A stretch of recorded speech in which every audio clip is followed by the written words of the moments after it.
I don't think that there is as much of a sense of urgency on the Republican side as maybe even younger conservatives who aren't elected officials or folks on the left.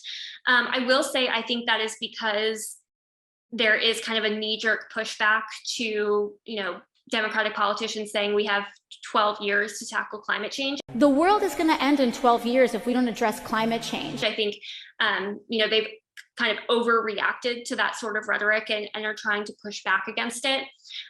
So I do think that there could be more urgency on the conservative side for this issue.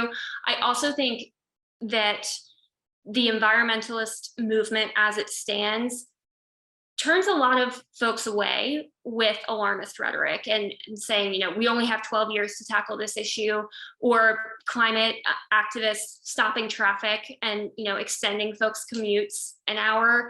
I think we do need to think about, how we actually make people care and make people care in a way that, doesn't scare potential supporters off.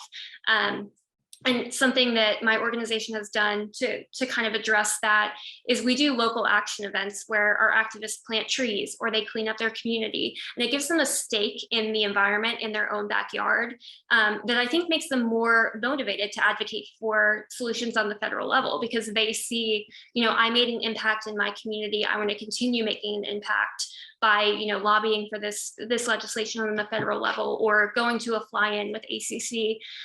So I think all environmentalism needs to start locally, and it needs to start locally in a really productive, hands-on way. And I think that's going to bring more people into the fold. I think it's going to give people more of a sense of urgency because they've seen they can make a difference, and they kind of have that motivation to make a bigger difference. And I think that conservatives inherently want to better their communities. They have kind of this very strong sense of home and community that I think could really be harnessed in the environmental movement.